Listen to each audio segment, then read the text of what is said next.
Sim. Volta para sua casa. Aí eu senti que Deus estava falando comigo para eu não ir, né? Realmente eu não fui. Cada passo do cristão deve ser guiado, cada decisão do cristão deve ser orientada por Deus. Por que, irmãos, que nós, quando chega final de ano, nós fazemos um monte de promessas, né? Principalmente quando fala para Deus, não, esse ano eu vou ser um crente melhor. Esse ano eu vou vir no culto de ensino, esse ano eu vou evangelizar, esse ano eu vou pregar, esse ano eu vou botar minha vida diante do altar. Por que que muitas pessoas que chegam final de ano fazem promessas e o ano começa e nada acontece?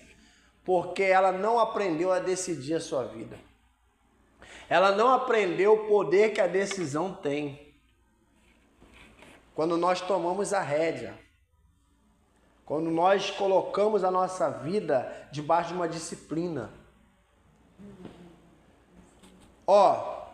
Primeiro erro, a gente faz promessa e não cumpre.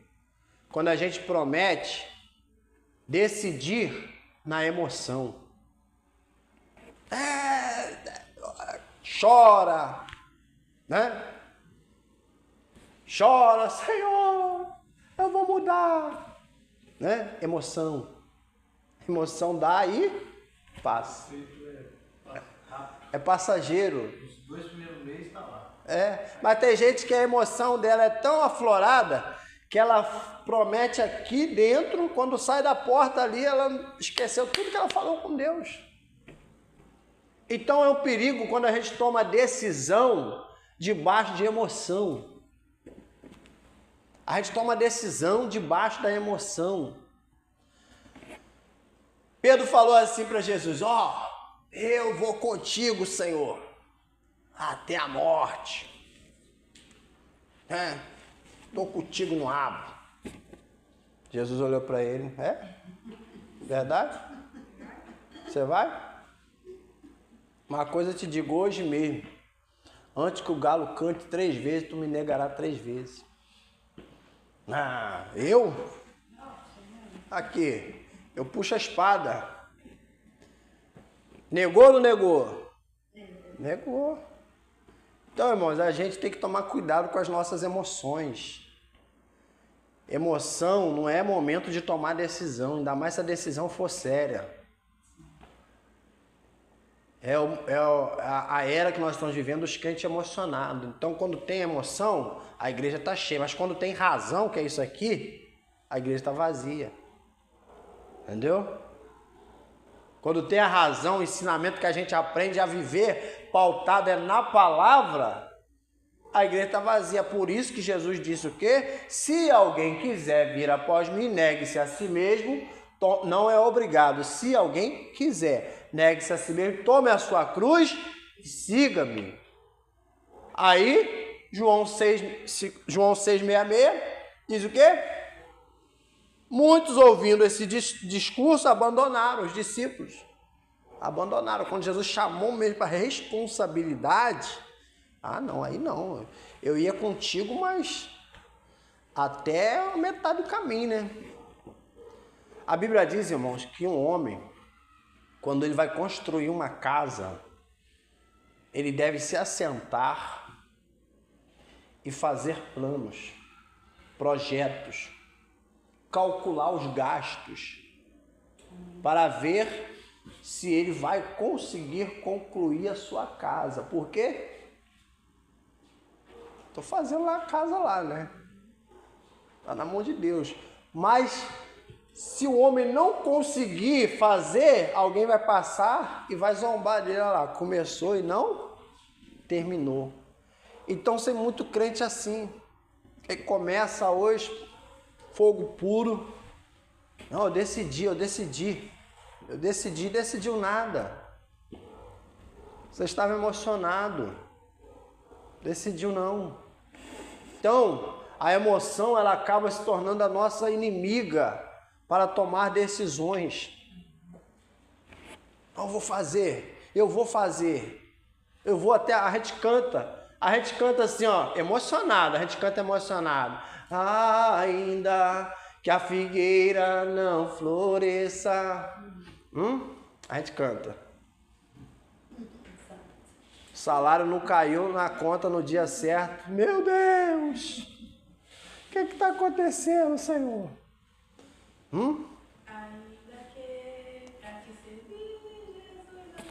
Não, Senhor, eu não pensei que era assim, meu Pai. Mas você não falou com a tua boca? Não proferiu? Mas a igreja será arrebatada num piscar. Quando você começa a trazer para a razão aqui, irmãos, essa terra vai pegar fogo. Quando você começa a trazer sem hino, só na razão aqui da palavra. Quando você começa, irmãos, os mentirosos não herdarão o reino dos céus. O lago que arde de fogo e enxofre. Ali haverá pranto e ranger de dentes. Poxa, mas o evangelista também está pegando pesado, né? A gente canta tanta coisa na emoção, irmãos, que a gente não vive nem terça parte. Nenhuma parte. Porque é na emoção. Então, tomar decisão na emoção, falar na emoção, é perigoso. É perigoso. Quem nunca cometeu esse erro, né, irmãos? Quem nunca cometeu esse erro? Às vezes você fala, meu Deus, falei aquilo, mas eu acho que eu estava emocionado. Deus tem misericórdia na minha alma. A gente pede até misericórdia. Porque se apertar mesmo, né? Então, a decisão, ela tem um poder, mas é necessário nós decidir não na emoção. E outra coisa que acontece também, a segunda coisa que acontece é que a gente promete decidir, fazer e não faz. Por quê? É um homem dúbio, né? Dúbio, caráter, pensamento. Hoje eu quero, amanhã eu não quero. Hoje eu sou, amanhã eu não sou. Hoje eu faço, amanhã já não faço. Dois pensamentos, titubeando em dois pensamentos. Tiago, capítulo 1, versículo 8. Abre aí. Tiago, capítulo 1, versículo 8.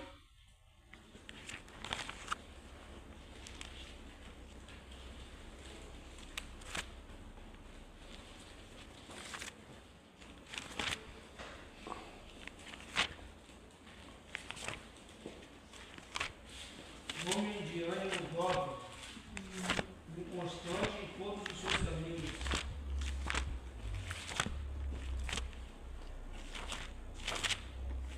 Leu o versículo abaixo também.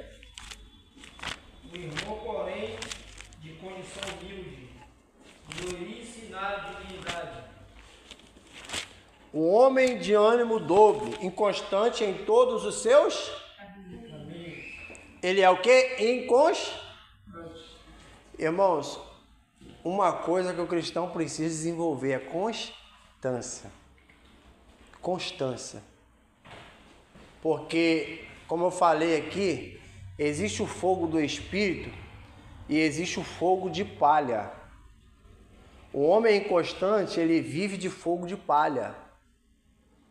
Agora, o homem constante, o que arde nele não é um fogo de palha. É um fogo que arde continuamente, é uma brasa. Então, o fogo de palha, às vezes, ele faz um fogo maior do que uma lenha boa. Mas o que acontece? Ele apaga rápido. Então, esse é o homem dobre, de dois pensamentos, titubeando em dois pensamentos. Ele pensa, quando ele entra aqui, ele tem um pensamento. Quando ele sai daqui, é outro pensamento. A sua mente já foi transformada para pior. Então, Provérbios 14, 15. Fica com a sua Bíblia aberta.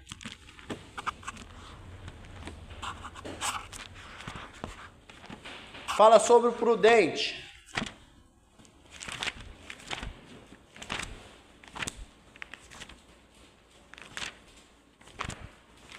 O simples dá crédito a toda palavra, mas o prudente atenta para os seus passos. O simples dá crédito a toda Palavra. mas o prudente atenta para os seus passos. O homem prudente, irmãos, ele atenta para os seus passos. ele pensa antes de decidir. Ele pensa antes de agir. Ele raciocina antes de decidir o que vai fazer. Ele atenta aos seus passos. Eu costumo dizer que a vigilância, ela faz o crente ver a quilômetros de distância. A vigilância na vida do crente faz ele enxergar como uma águia. O mal está vindo a quilômetros de distância, ele já está vendo. Ele já percebeu. Então, o homem prudente, ele atenta, ele não sai tomando decisão inconsequentemente, sem saber qual será a consequência daquela decisão. O que vai acontecer se eu ir para a direita? O que pode acontecer? Ele pesa na balança. Se eu ir para a esquerda, o que pode acontecer? Como eu falei, há momentos na nossa vida, irmãos, que nós estamos num caminho muito tranquilo. Muito tranquilo, e a gente está caminhando por ele. Só que chega um determinado momento que esse caminho, ele abre uma bifurcação. E aí é um momento que eu e você, nós precisamos escolher. Para aí, agora me apareceu duas possibilidades, ou até mais de duas. Qual é o caminho certo? Aqui em Provérbio 14 dice, el 12 dice, hay caminos que el hombre le parece derecho, pero al fin es el camino de muerte. Né? Bonitinho, caminho. Não, aqui. É aqui que eu vou. Olha só que caminho bonito. Aos seus olhos, parecem bons, mas o seu fim é de morte. Então, toda decisão, irmãos, que nós temos que tomar, ela nos trará consequências, seja essas consequências favoráveis ou desfavoráveis, seja essas consequências boas ou ruins. Provérbios capítulo 3, versículo 4 ao 6 diz assim, acharás graça e bom entendimento aos olhos de Deus e dos homens. 5. Confia no Senhor de todo o teu coração e não estribes no teu próprio entendimento. Reconhece-o em todos os teus caminhos e ele endireitará as suas veredas. Então, quem ajuda o cristão a decidir a sua vida é quem? É Deus, é o Senhor. Às vezes você olha, não, eu já sei o que fazer, está tudo certo, tudo encaminhado. Mas existem decisões, não. Todas as nossas decisões, elas devem ser consultadas a Deus. Não estribe o homem no seu próprio entendimento. Reconhece o Senhor em todos os seus caminhos. A gente compra, a gente vende, a gente sai, a gente entra, a gente vai, a gente vem. E não quer saber, né? Não quer saber. Tá dando certo? Tá tudo indo bem? Então, irmãos, existem decisões que agradam a Deus e existem decisões que desagradam a Deus. Existem decisões que Deus está conosco. Existem decisões que nós estamos sozinhos nela. Existem decisões que nós tomamos, mas nós estamos sozinhos por nossa conta e risco, por nossa responsabilidade. Pois não? Quando fala desse negócio de decisão, tem coisas que vai acontecer na nossa vida que ninguém vai saber. Só vai estar você, sua consciência diante de Deus. Sim. Um exemplo. TV por assinatura. Tem uns aplicativos que paga R$30, você já viu? Já ouvi falar. E libera todos os canais. Todos, junta tudo. Uma plataforma, você paga 30 e tem direito a tudo. Isso é correto ou incorreto diante da lei?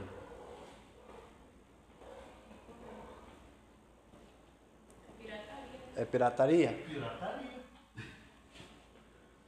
Ninguém está sabendo que o cara está usando na casa dele. Mas a consciência dele com Deus acusa. Isso aí. É uma das decisões que muitas pessoas, né, e até cristãos tomam. É uma decisão, né, que a pessoa toma. Ele está compartilhando com algo ilegal. Lá em casa, irmãos, muito mal eu assisto YouTube. Pode falar. Eu tomei uma decisão. Na televisão. Não falei nada, ninguém, nem para Deus, não falei. A vender comida na rua. Versículo 15. Isso, capítulo Deuteronômio, capítulo 30, versículo 15. Deus aqui hoje. É uma decisão ou não é, irmãos? Deus está colocando diante do povo o quê? A bênção e a maldição. Aí ele diz assim, ó, porém, se o teu coração se desviar e não quiseres dar ouvido, e fores seduzido para te inclinar a outros deuses, e os servires, então eu te denuncio hoje, certamente perecerás. Decisões tomadas no meio do caminho. No meio do caminho. Aceitei a Cristo, decidi. Agora é tudo tranquilo, né? Existem decisões sérias, irmãos, na nossa vida, que nós devemos tomar. No nosso dia a dia, nosso cotidiano. Vamos lá, vamos avançar. Decisões que eu devo tomar depois que eu aceitei seguir a Cristo. Ouvir a voz do Senhor dizendo, se alguém quiser vir após mim, negue-se. Aceitei, quero. Agora, irmãos, a primeira coisa, depois que eu aceitei a Cristo, desistir não é opção. Desistir não é opção. O que o Senhor mandou Gideão proclamar? Os covardes e medrosos, volta. Deu o direito deles fazer o quê? Tinha gente, irmãos, que estava indo para a guerra morrendo de medo. Tinha gente que estava indo para a guerra, mas não queria ir para a guerra. Tinha gente que estava esperando só uma oportunidade para ir embora. Tinha gente que estava ali porque era homem. E os homens tinham que ir para a guerra porque eles eram homens. Quando eles ouviram Gideão gritar assim, os covardes e medrosos, voltem. Opa, era isso que eu queria. Era a oportunidade que eu precisava para sair fora desse negócio. Tem pessoa, irmão, que está na igreja, mas ela só precisa de um motivo para sair, sabia?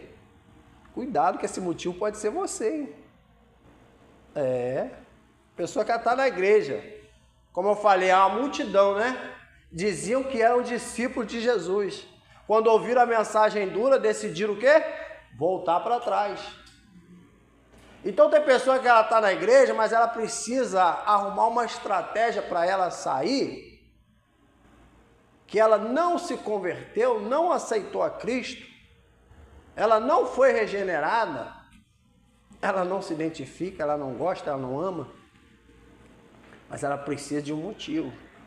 Se alguém gritar assim, pode voltar, os covardes e medrosos voltam.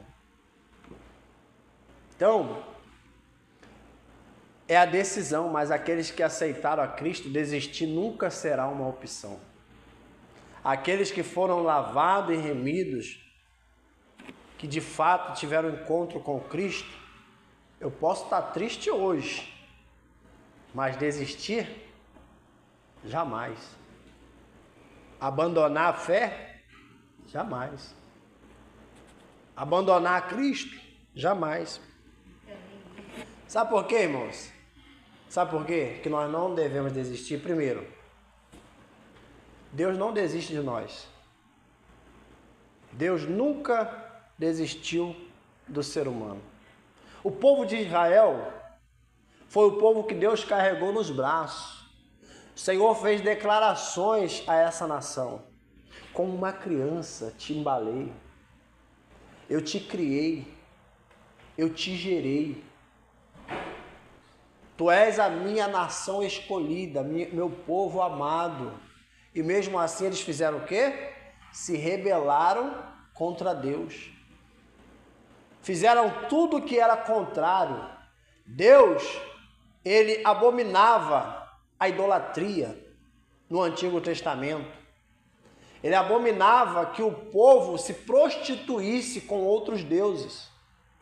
E quando o reino é dividido, reino do norte, reino do sul, o templo fica em Judá e Jerusalém, o reino do norte, a primeira coisa que eles vão fazer com Jeroboão é fazer logo 2 bezerros de ouro, botar um em Dan e outro em Betel.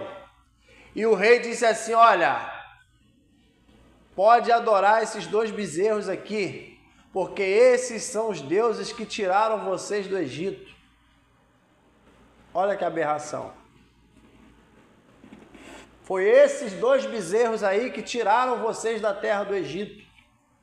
Então, Deus ainda assim, irmãos, é misericordioso. Abre lá em Jeremias, capítulo 2.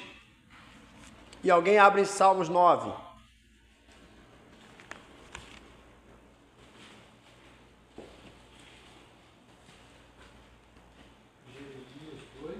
Jeremias 2, verso 9. Portanto, ainda pleitearei convosco, diz o Senhor, e até com os filhos dos vossos filhos pleitearei. Olha só, Deus está dizendo que ele ainda iria insistir. Em outras traduções está escrito assim, ó, ainda insistirei com vocês, e ainda com os filhos de vocês eu insistirei. Ou seja, eu não desistirei de vocês. Por mais que vocês me traíram, por mais que vocês me trocaram, eu vou insistir. Eu vou pleitear com vocês e ainda com os filhos de vocês. Salmos 9, verso 9 e 10. O Senhor é também alto refúgio para o oprimido, refúgio nas horas de tribulação. Em ti, pois, confiam os que conhecem o teu nome, porque tu, Senhor, não desamparas os que te buscam. Senhor, e outras traduções diz, tu, Senhor, nunca desamparaste os que te buscam. Então, irmãos, há momentos na nossa vida que faz parte da vida do ser humano. Aconteceu com Elias, aconteceu com Asaf, aconteceu com outros profetas. Momentos que o cristão ele pensa em parar. Ele passa pela sua cabeça o quê? Desistir. Passa pela sua mente tomar uma decisão que vai afetar todo o seu futuro na terra e no céu, toda a sua vida espiritual e eterna. Momento de fraqueza, momento de desânimo, momento de frieza, mas desistir nunca será uma opção para nós. 2 Crônicas, capítulo 15, versículo 7, o Senhor diz assim, ó, não desfaleçam. Ele diz que nós não devemos desfalecer. Capítulo 15, versículo 7. 2 Crônicas 15. Mas esforçai-vos e não desfaleçais as vossas mãos, porque a vossa obra tem uma recompensa. Recompensa. Paulo diz aos Coríntios, sede firmes e constantes, sempre abundantes na obra do Senhor, porque o vosso trabalho não é vão no Senhor. Então, irmãos, nós podemos passar, né, porque somos humanos, momentos difíceis. Mas essa decisão Ah, eu não quero mais. Ah, eu vou parar. Essa decisão, ela tem um peso. Ela tem um peso. E muitas das vezes nós não vamos conseguir suportar esse peso. Apocalipse 3:11. Ser fiel até a morte. Dar-te-ei a coroa da vida. Então, quando nós passamos por esses momentos, é o momento que o inimigo ele vem trazer uma opção. Qual é a opção? Desiste, rapaz. Para. Vai insistir com isso? É a opção que o diabo tem para nós. Irmão, sabe o que está dando ibope na internet hoje? Sabe o que está dando ibope na internet hoje? Você vai ver. É quem fala mal de igreja. Quem bate na igreja. Perceba bem. Quem fala mal de igreja e quem fala mal de pastor na internet. Bomba. Fala mal de igreja, fala mal de pastor, fala mal de dízimo. Se você criar um canal hoje e começar a falar mal de pastor, mal de igreja, mal de dízimo, seu canal vai bombar.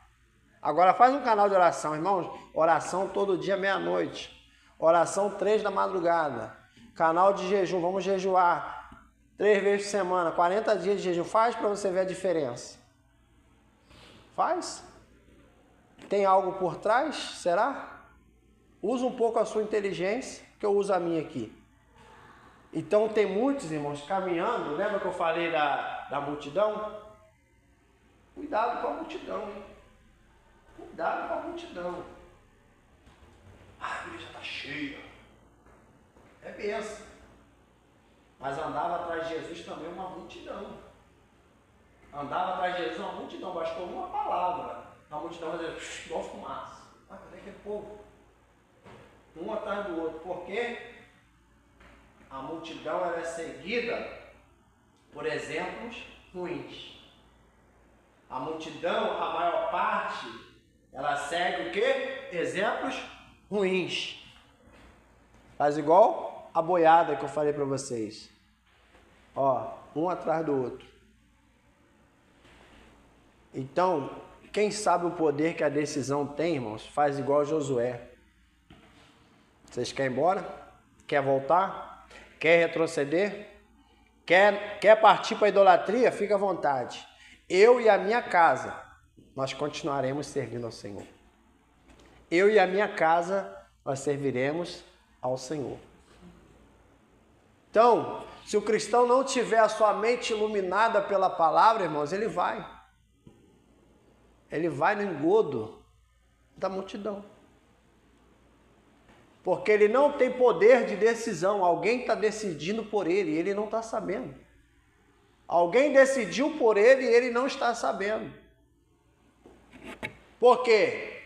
Como nós vimos lá, decidiu na emoção, decidiu e tem o coração com 2 pensamentos, um pé na igreja, um pé no mundo, um pé aqui, um pé lá fora. Então é muito fácil esse crente ele ser levado junto com essa multidão. Por que Jesus disse assim, ó? Apertado é o caminho, estreita é a porta, que conduz à salvação, e são muitos que entram por ela. Foi isso que ele falou? Falou que são poucos que entram por ela. Mas ele diz assim, ó, largo é o caminho, espaçosa é a porta que leva à perdição, e são muitos que entram por ela. Então, para o nosso ego humano, irmãos, é bom, né? O nosso ego humano, você pregar para 1000 pessoas. Rapaz, eu preguei no congresso ontem, cantei no evento ontem, estava abarrotado. Isso é bom, isso é maravilhoso. Agora eu fico olhando que Jesus, ele não tinha problema de pregar para uma pessoa. Ele não tinha problema de ir na casa do publicano e debaixo de uma árvore falar com ele, desce que hoje eu vou é na tua casa. Não tinha problema com isso.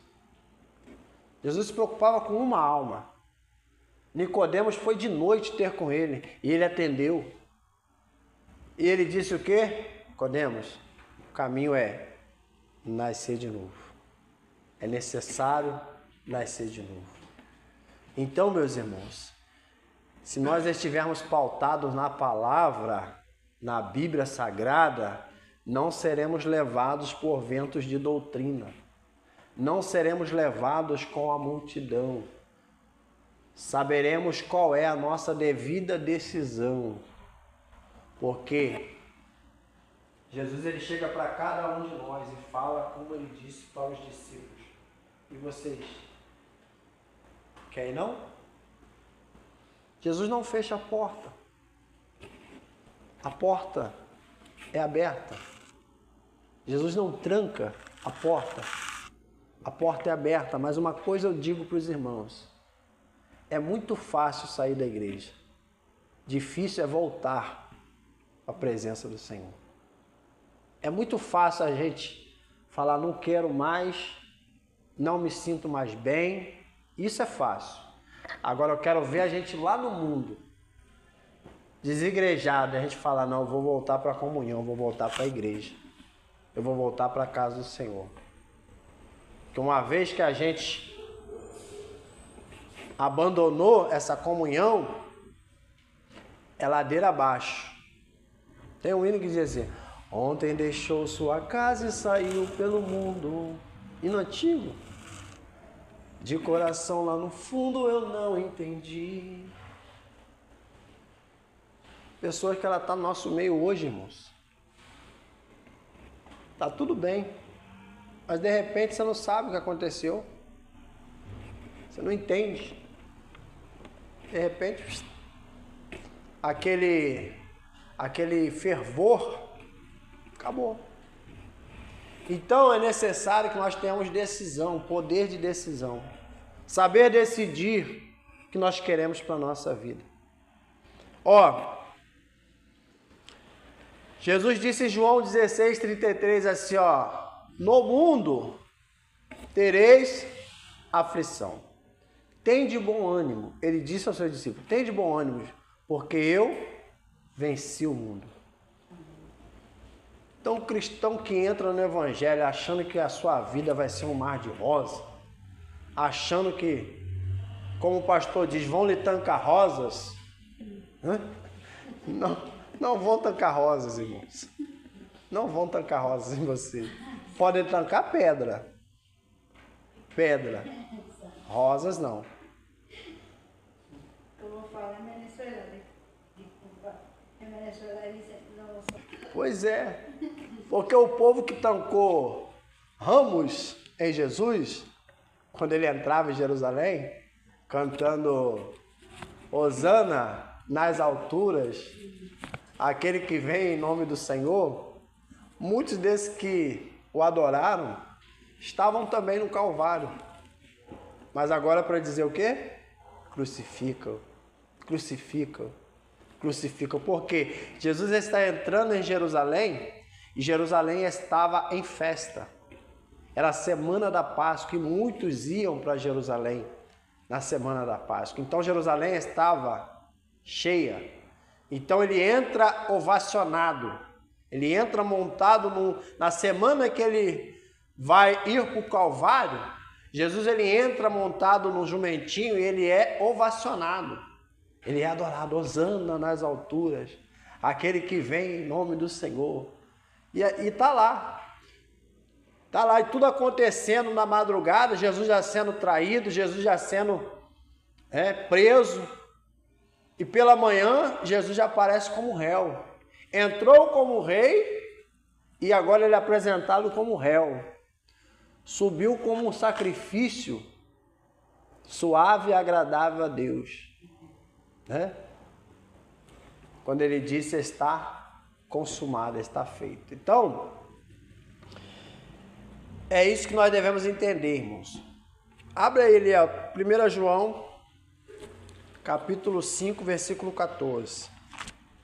Nós temos ainda uma confiança, né? Porque desistir não é uma opção. Nós precisamos riscar essa palavra do dicionário do cristão, que é o que? Desistir, olhar para trás, retroceder, parar. Nós precisamos riscar do nosso dicionário quando se diz de evangelho, quando se diz de vida espiritual. 1 João capítulo 14, versículo 15.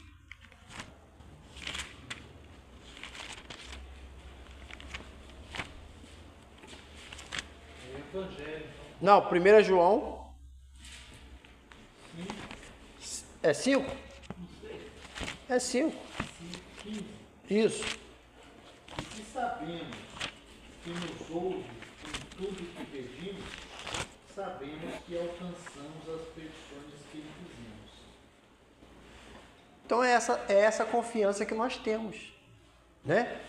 É essa confiança que nós temos, que quando nós oramos, porque a oração, irmãos, porque tem coisa na nossa vida que a gente fala assim, não, Senhor, isso aqui eu sei resolver, isso aqui deixa comigo que eu sei resolver, isso aqui é tranquilo, mas quando nós colocamos tudo na mão de Deus, é essa confiança que nós temos, através da oração. Sabemos que Ele está no controle. Senhor, mais um dia, Senhor. O Senhor tem nos concedido.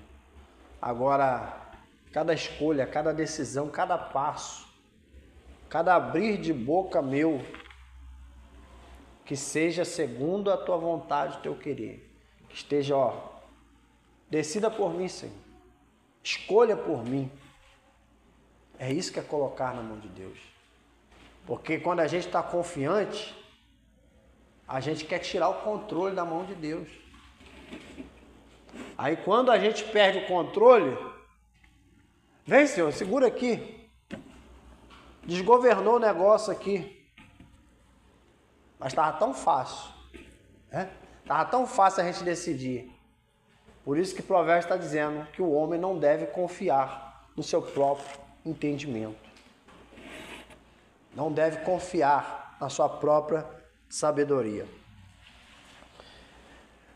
Irmãos, nós já estamos encerrando e eu estou falando para vocês decisões que nós precisamos tomar para seguir Jesus. Decisões que nós precisamos tomar para decidir Jesus. A primeira foi: desistir não é uma opção. Nós precisamos entender isso.